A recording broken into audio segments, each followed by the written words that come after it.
without an idea of God's sovereignty that really pervades every aspect of your life, you're really just doing, that thing where you kind of slap a Christian sticker on the same problems that everyone else is experiencing. Yeah.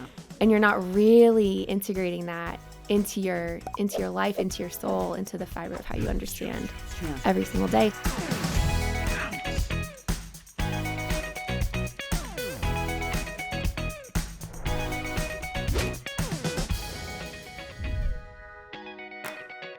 Well, friends, here we are for this week's culture segment, introducing you to another new friend to Boundless. She is a travel agent by trade. I wish I could do a whole conversation with her just on that. Maybe we will at some point. But in addition to that, she is a writer, speaker, influencer. She is the author of Set Your Eyes Higher, a 40-day reset to slow your anxiety and fix your focus on God. And that is what we're going to be talking about today, even though she has written other things. In fact, she's the creator of Scribble Devos, which is a popular social media page for young women, right? Yeah, is that correct? Sort of just the whole young millennial Gen Z crowd. I've wanted it to be accessible to men too, but I would say kind of the bread and butter would be those young women. That is super awesome. And so I am going to introduce you to Whitney Lowe.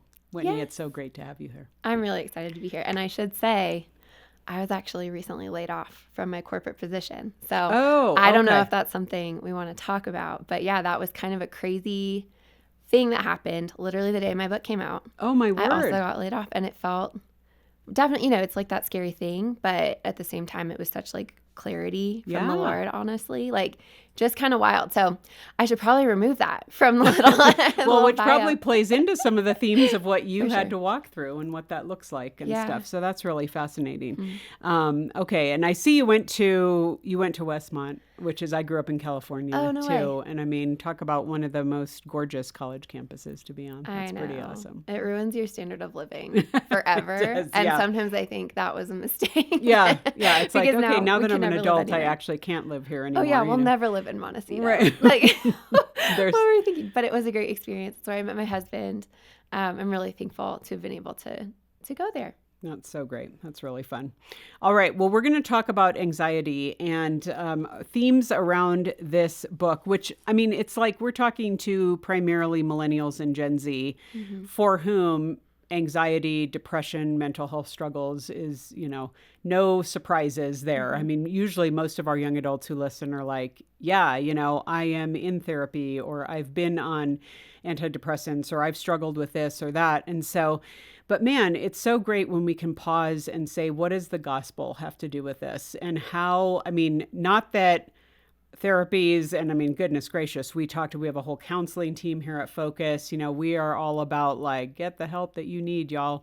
But the first person that we should be running to is Jesus Christ himself, who has the power to quell our anxious thoughts and be with us in our spirits. And so to that point, you kind of wrote this book, this devotional, with the idea around what you've seen around you, even in people in the church, which is kind of crazy because many people would say, oh yeah, well, if you don't have Jesus, of course you're going to be anxious. But if you're a Christian, what are you doing? Why?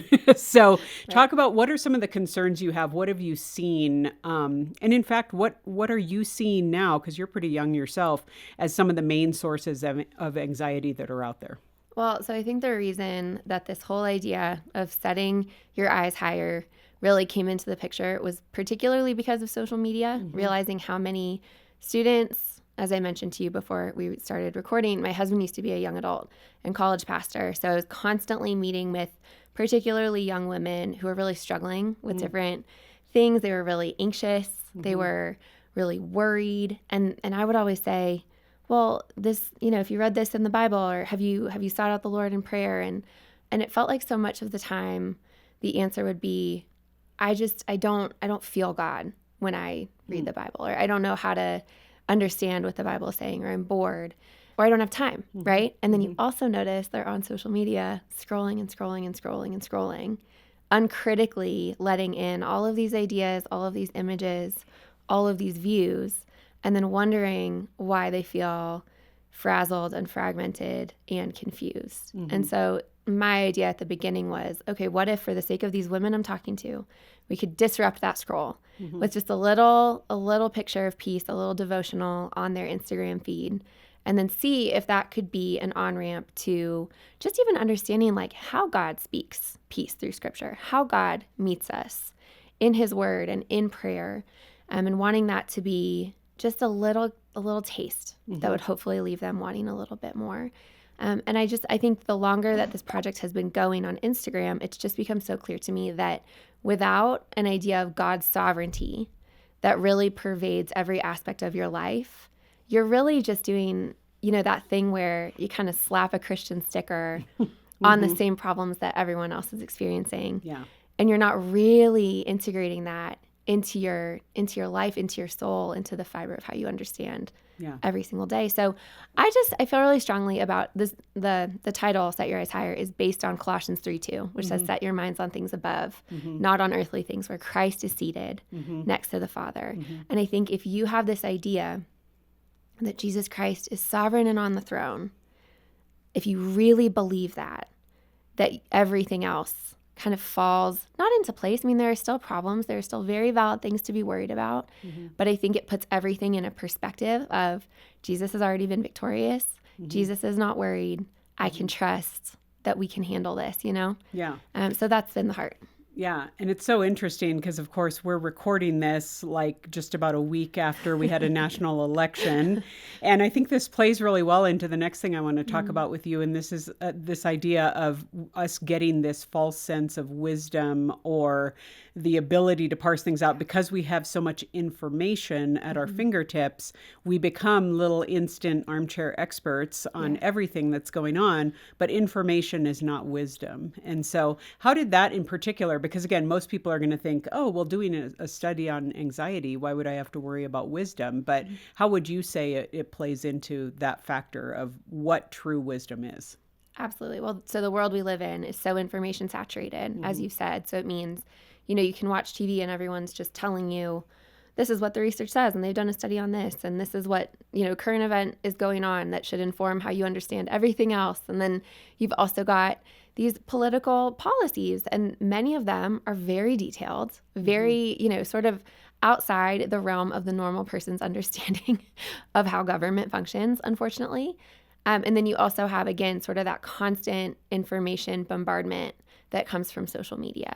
And I think being surrounded by that all the time makes us think that we should have a comprehensive understanding of absolutely everything. Right. Does that mean we shouldn't try to be informed? We shouldn't try to learn? Of course not. It just means we need to, again, rightly understand our own ability to conceive of these massive concepts and to still ultimately then look to Jesus as the only source of true wisdom, start there, filter everything else through what He says to be true about the world. And I think we find a much better and fuller sense of peace that rests less on our ability to know every fact imaginable, right? Because not everyone has that gifting even. That just means if you're good at retaining information and if you're maybe more academically inclined, you're at an automatic advantage over people who maybe have other gifts. And I don't think that's how God designed it, It's interesting because it's almost we're setting ourselves up for failure because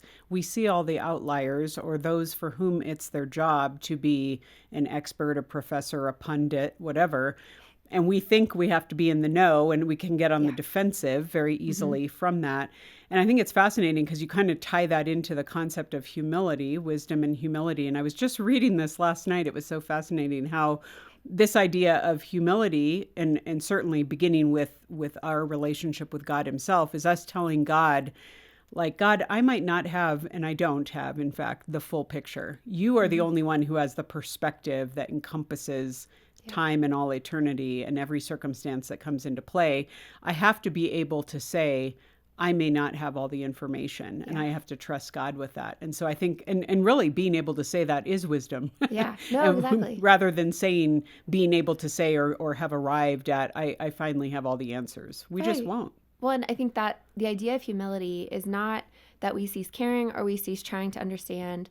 It's just that you hold your conclusions loosely enough that if God needs to disrupt something about this worldview that you're developing, that there's space for that, and it's not going to totally send you into outer space because you're so disoriented by this change in knowledge. And so, same thing, like if the research changes or if you learn something new or you have a new experience, you're still holding your conclusions loosely enough for the most part that it's not going to totally send you into a tailspin.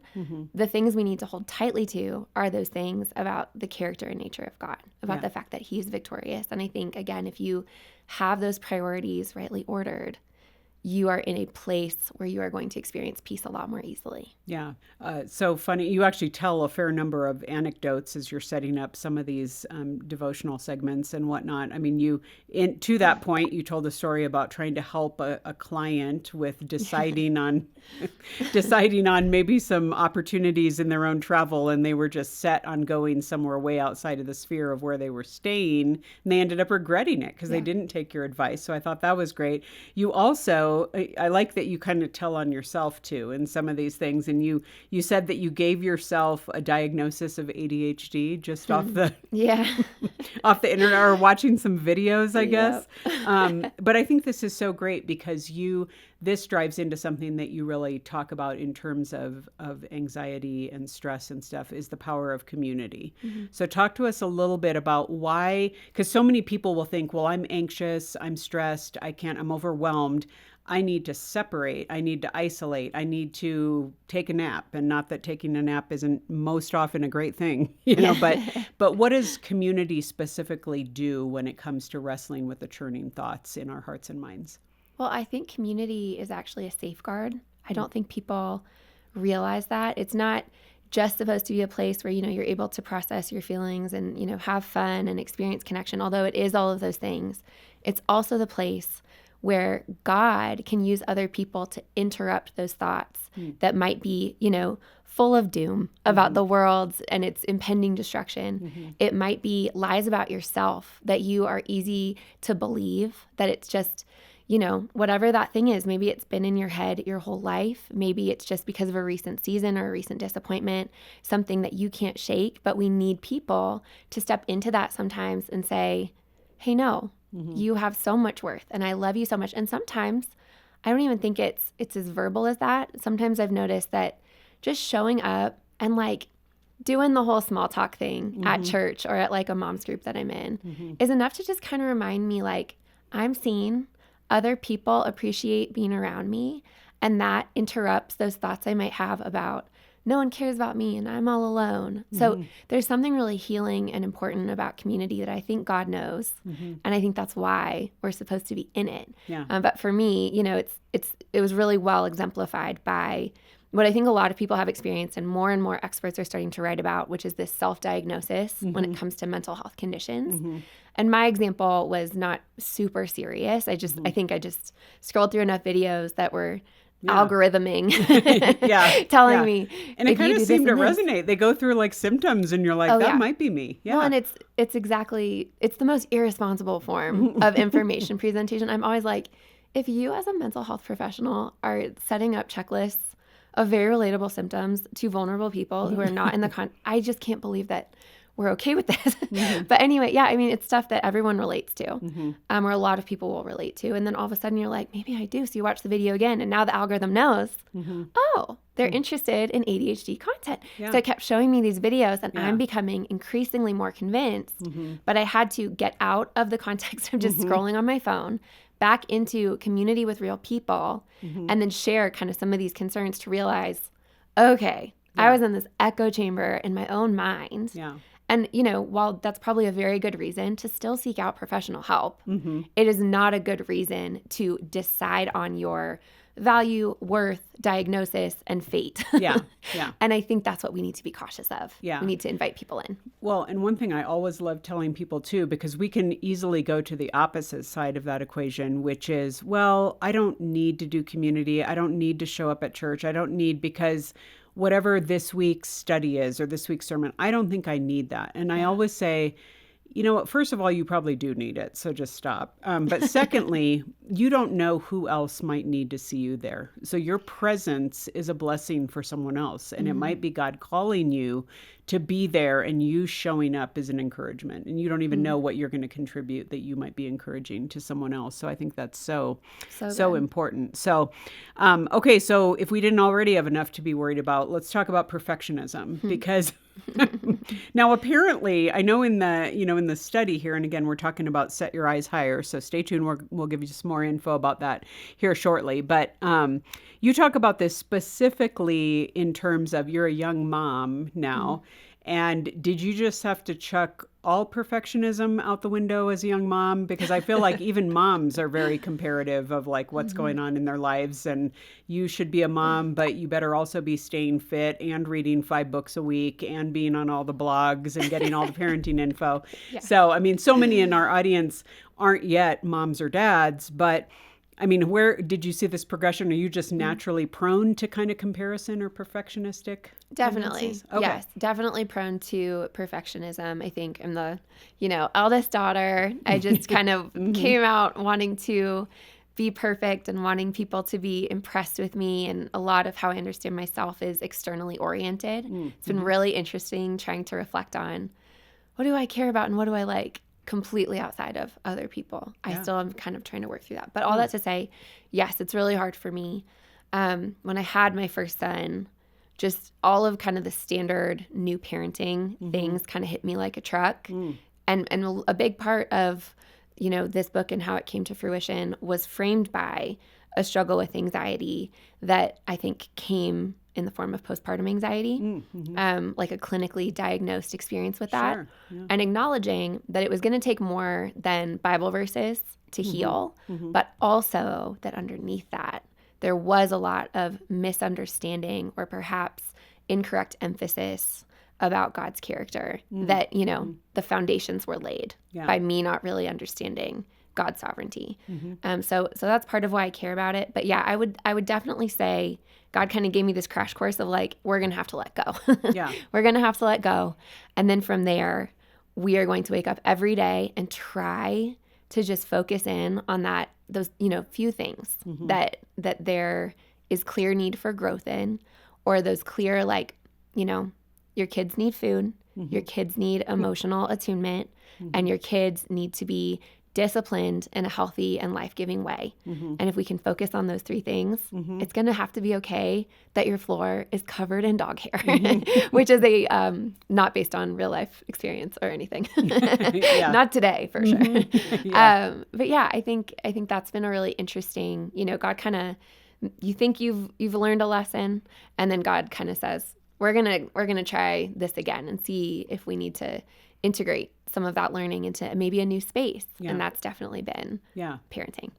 So in light of that, and I think this is something that touches everyone, and it might be in a number of different ways, and maybe men and women experience it differently, but you talk about the idea of rest and the need for rest, but too often we chase after what we call a counterfeit, or you call a counterfeit rest, which I think is so true, because immediately what comes into mind for me is mindless scrolling on my phone. I think I'm just chilling. I think I'm quote unquote vegging out.